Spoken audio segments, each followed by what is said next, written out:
Team Jaxn, what's happening? You know, despite a lot of women not being good at this, one thing's for sure and two things for certain. If a man is not for you, at some point you're going to have to let him go. Now, of course, it's best to do this before the red flags turn into a full-blown catastrophe, but a lot of you don't know what red flags to look for, so I'm going to tell y'all a few.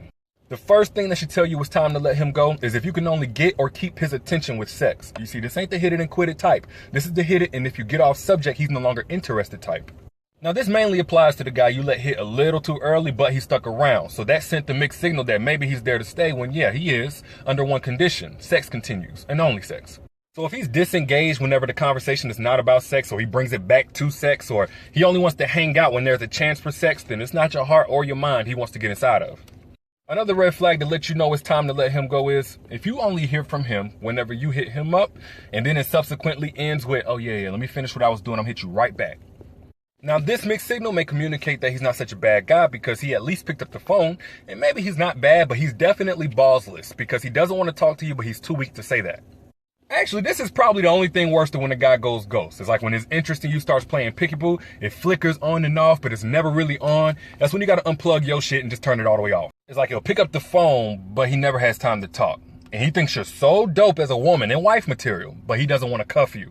Fuck him and his blurred lines. Let him go. Now, this next one is more so for when you're in a relationship with him, but when the violations start getting blatantly disrespectful, like flirting with other girls, checking for other girls, texting other girls, you know it's time. Now, there are times when both of you will cross the line, but when him crossing the line starts to get sloppy, you know that's the relationship equivalent to waterboarding. He basically wants you so uncomfortable that you eventually break.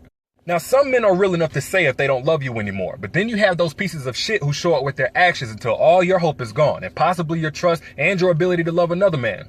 Put it like this, if the infractions are starting to straight up humiliate you, or whenever you check him about it, he doesn't even put the effort in to come up with an excuse, it's time to let him go. One more sign that you need to let him go, and I have to thank Issa Rae for this one, but if he's still physically or emotionally still tied up with another woman.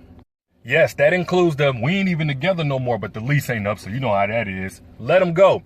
Or I moved in with her, but we trying to pool money because we got kids and stuff. Let him go. It damn sure includes, I just got out of a relationship, so I'm taking my time, but I am single.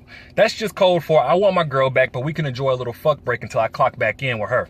Because the chances are you won't win, but at best you get a guy who hesitated when it came to choosing you. Matter of fact, he chose the memory or potential of being with another woman over the definite possibility of being with you. Now, you may not be ready to settle down either, but if you reserve yourself for a guy who's occupied, whether physically or emotionally, on some level, you're going to want him to meet you halfway, and he's going to stand you up. If he's still living with her, then he's still the protector of that household. And while he's with you, if something goes wrong over there, guess who she's calling, and guess who's coming to her rescue? You guessed it. Or if he's still in love with or heartbroken over her, then y'all only gonna get close enough for you to borrow his heart. But the moment she wants it back, he gonna repossess it from you like you missed a few payments and hand it right to her. So you may be feeling a little unsure at times, but if you see any of these red flags, then it's time to let him go. And it's better to do it now than later on when you have no choice and you're feeling dumb because you didn't act sooner.